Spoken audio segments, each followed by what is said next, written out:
one of the things that happens when we are using mind, sometimes it goes into like seizure, pulls the curtains down. If I'm trying to look outside at something and you pull the curtains, I can't see. Then I may have to ask you, I don't know, I can't see anymore what is there. But yourself is not over there behind the curtain. Yourself is the one who is seeing. So if you want to see something else, then you'll have to pull the curtain. But if you want to know the self, the curtain is irrelevant.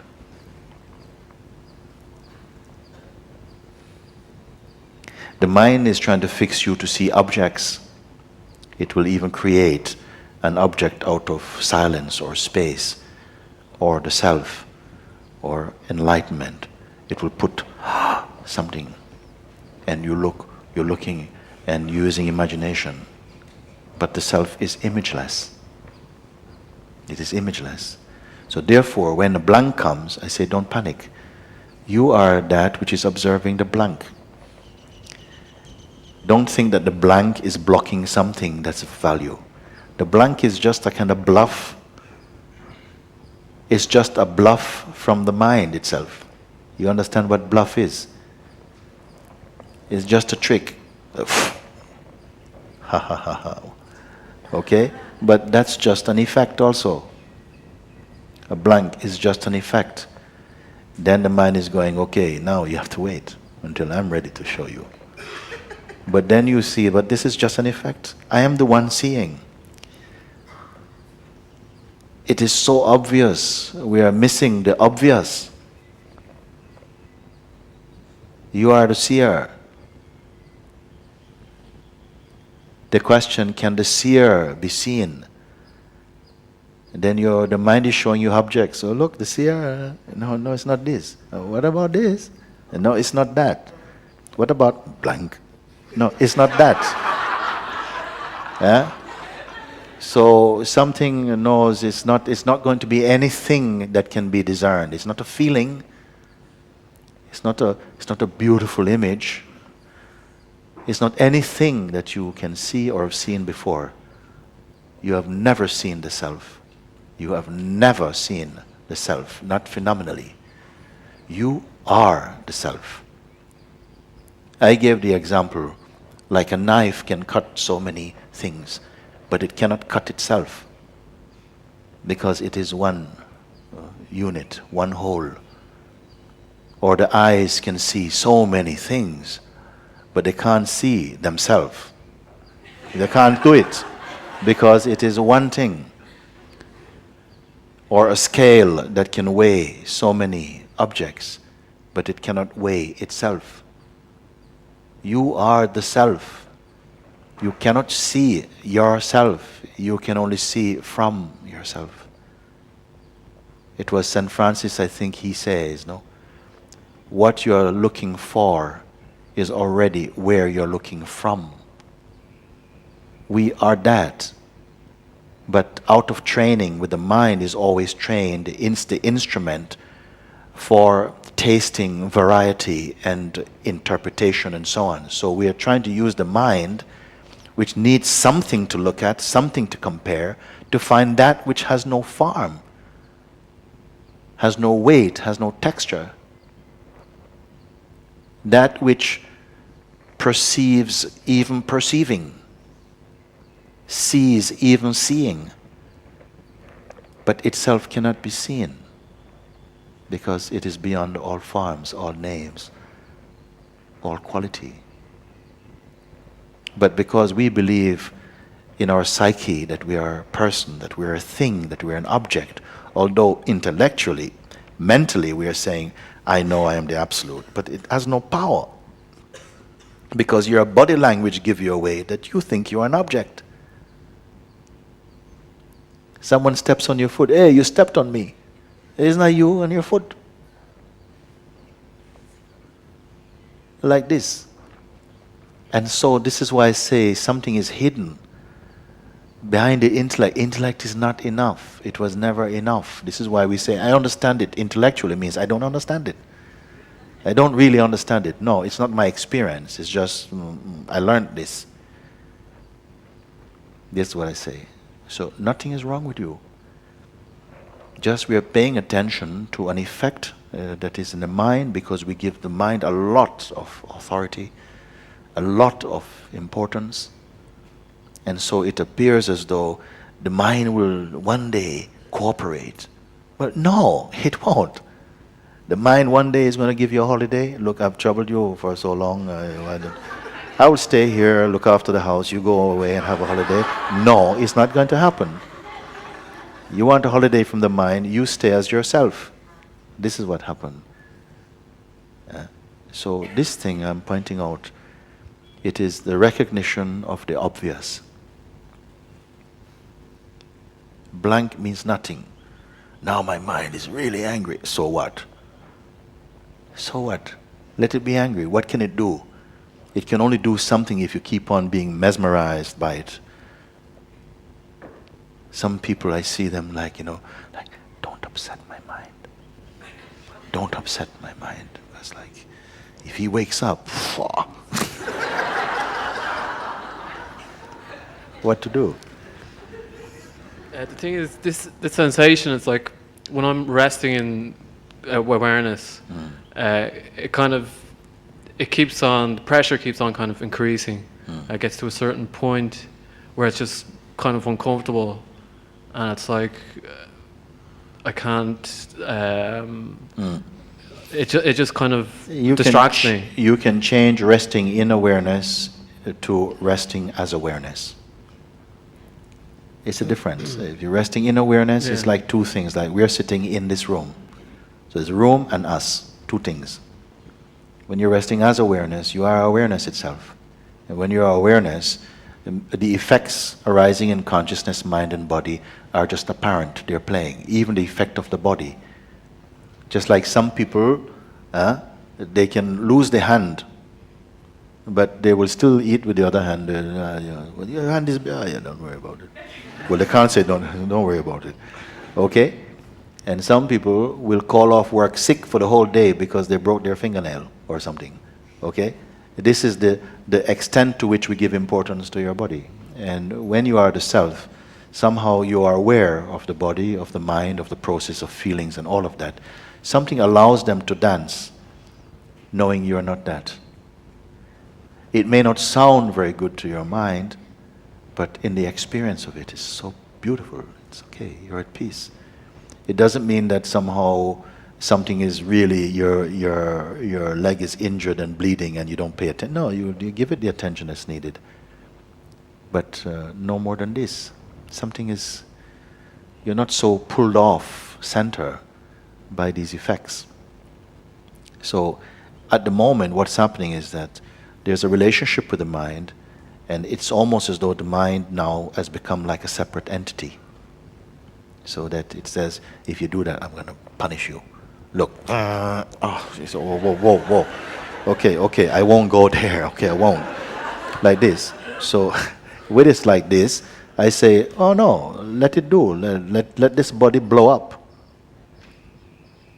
But I am only staying here.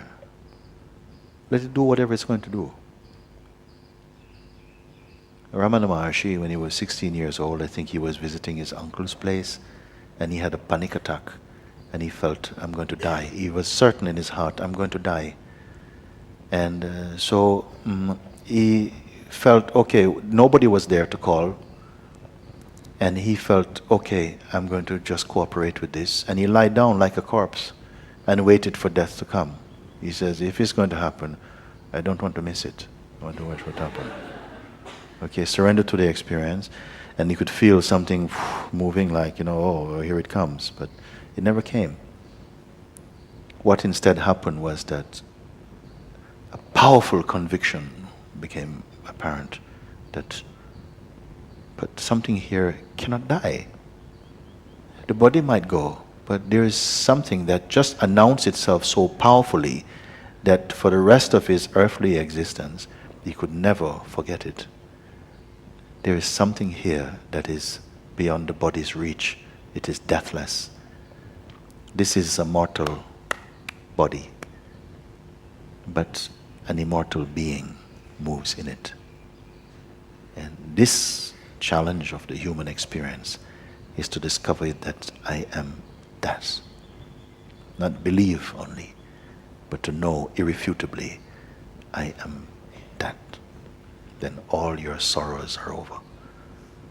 All your depressions, fears, future, time, relationship, all of this will not command your being. It will dance as the effects of consciousness in its dance as existence. This is fine. So if these things happen, you feel effects going in the body, and let them happen. Say, throw your best punch. Throw your best punch. Because in my own case, some fears come, and fears that you would not imagine also. It didn't have anything to do. I had one fear also when it was coming time to look at some things coming up, and I'm saying, yes, I surrender to this. And this feeling was coming that I was going to be a hunchback, Quasimodo. No?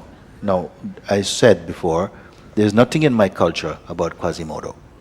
But somehow I could see myself hobbling down the road. All these ideas, all these fears come. People start to develop very strange fears. It's all the game of the mind. Just you say yes, like I did. Yes, go ahead. Very great. Say yes, and that was it. Okay, throw your best punch. Yeah, but I will not live blackmailed by this delusion. I don't care if my life doesn't go one more day. But no, to live under the tyranny of the mind, no. That was the conviction. Then I call you to that much courage in yourself. Because all the beings in the world somehow are under the influence of this conditioning, this fear, and this compromise. And say yes, and mean it. Even one man, he came to Christ and asked him, my child is dying, please, if you can do something, please help me. And the Lord says, if all things are possible for the one who believes. Then this man said, Lord, I do believe. Help me to overcome my disbelief. What humility. But you first make your stand. You say yes, like this. Because if you are going to fight the mind, you will not win. Don't get into a street fight with your mind. You will not win. Overcome it with the same way I've pointed you. You are the witness of it. It's like it doesn't want you to know that, because there lies your power, that you are the witness of this mind. And the more you come into the recognition, I am observing that it is what comes and goes, not me. I watch its effect coming and going. The mind cannot come and stay. Mind cannot come and stay. The only way mind can come and sort of stay is to embed itself in your memory. But in its actual effect, it comes and then it goes. But it gets perpetuated through memory. Then you think, you give him some extra visa life. Yeah, you are important. Then you log it inside. All this is happening. And I want to open these pages in the sunlight so you know and see and acknowledge that somehow we as consciousness, we are cooperating with this delusion. Somehow. You have so much power. All the power is with you. But we hand it to the mind, which tyrannizes your spirit, keeps you feeling divided, because this is how it rules. It is the supreme politician. Divide and rule. This is what it is. Divide and rule. So you remain the undivided seer. You are the one who's aware of all of this thing. Yeah, I think there is a lot of fear in it, because last year, about 10 months ago or so, I read some books on spirituality, and I kind of thought, like, I found something, that I was looking for, and I freaked out, like, So my mind just like kind of, I was literally kind of losing my mind, like, Yeah. and it kind of almost scrambled back, like almost. It felt like, and now it's almost doing a better job of kind of running the show, like so. Yeah. So it kind of feels like it's kind of difficult to get over this kind It of. is important, really. This is why it is important. In the past, people would go and you would spend time. In the olden days, you would spend 12 years in the presence of a master to slowly imbibe their ways, to listen to the teachings and to bring it internally and to be watched over and checked in with, and to make sure that your knowledge is not just some kind of arrogance, to squeeze that out and to make sure that you completed your seeing. These days nobody has this time for these things. Now a more direct way is pointed. But it's important to have a kind of support also. This is what we try also to do when we have a retreat, to give you a space and environment to encourage you that other beings are also on the same journey of looking into truth. And they are your family, actually. And in the Sangha, true Sangha support each other. When you see someone is crashing a little bit down, then you can say, look, come on, what you're doing, don't you remember that this is just something? And you can brighten up again. So it's important, and if you don't have that support sometimes, then the mind isolates you, then it's like this, it can feel like that. A little bit like this. It still somehow belongs to your path somehow for that time. I am here to tell you there's nothing to be afraid. Not now. You see, you cannot force it, but if it's something genuine inside you, then that's an impulse from the universe, from your own Satguru, who is inside your heart. You're not going to be alone as a person. You may find that you're alone as everything. And this is different. You cannot beat the mind by being the mind, by being the person, you see. You're defeated by realizing I am consciousness. Then the same mind will join force with you and be a wonderful servant.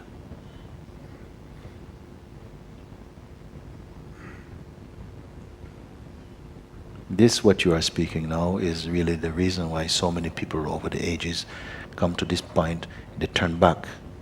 Because they have a memory that somehow this happened to me before and I went through a season of complete craziness. And some people have different complexes. The ego comes up. They start to believe that they're here to save the world, and that they are commanding even the angelic forces and all type of stuff. We have plenty of them in my town. This type of Messiah complex or whatever. And the ego goes into this big campaign. They said, therefore, just watch this, just keep quiet. No one knows the power of the innocence of one's own Buddha nature, your Christ consciousness, your Shiva being, same thing. It's an innocence. It's not a rule, it's an innocence, and this innocence has tremendous power. It is the greatest miracle that a human being born with so much challenges can rise like the lotus flower, isn't it? It grows in the pond, in the mud pond, but it remains all its life untouched. You know about this lotus, they say even if the rain falls heavily and the waters rise, the lotus will still be always above the water. And this is the nature of the spirit. If I don't talk to you about these things, then you're going to find out about them another way, maybe by surprise. I don't want to give you just some flowery feelings, but to show you what you will feel up against for a while, so that your realization is permanent and true, not fickle. So everything that's happened to you, bear in mind, it's happened before to other beings over the centuries. It's happened, and they have transcended. And if even one has done it, it shows that all can do it. Not all can do it at the same time. There are some beings who cannot be here, Even if you pay their fares and put them here in the best hotel and bring them in, they can't stay, they run out screaming. Because as yet their minds are not in affinity with this, not ready. And we must respect that. Now it's your turn. Your sister, your brother, your mother is not here. You're here. Make use of this time. In my view, I don't see a higher purpose for the human instrument than to recognize this great understanding of who we are. I don't see anything.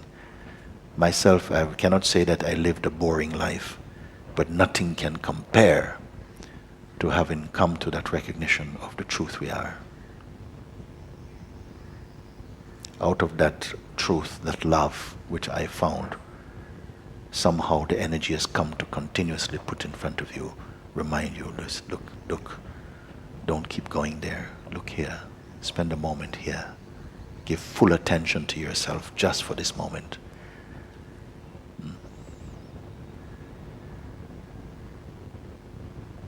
Otherwise you back down and you settle for a compromise, and you will continue to evolve in a slow way. You find another way that is more slow, more gentle, that doesn't threaten your ego.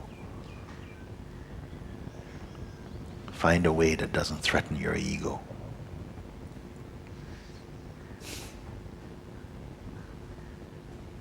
Is this what you want?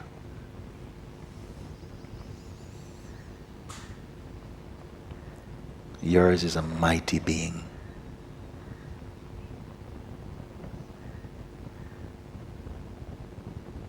Mighty being. It is behind this entire universe.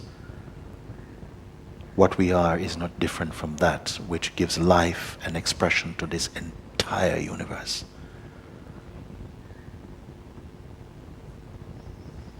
Our expression as existence came out of that, and that is this here, not this.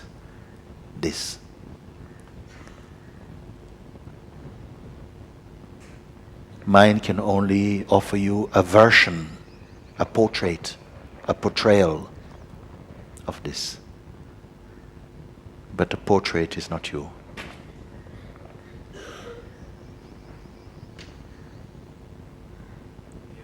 Still attached to a lot of ideas or images I have about myself as well. Yeah. So they're kind of bundled up with the fear, or they're kind of connected to it. Yeah. You can begin by looking, who is so afraid, and this is not a cynical question, like who is afraid. No, not a boastful question. But really go to the heart to see who is the one who is afraid, if it can be identified, and you'll come to some discovery. You'll see that it's mostly from the mind itself. Then it doesn't feel enough, even knowing it is the mind. You have to keep on checking in, check out so many things we are holding on to which are not true. They're not in service to your truth. In fact, they're the opposite. They pull you down even. You can observe from the place of awareness. This is what I've come to show you also. Bhagavan has told you the same thing.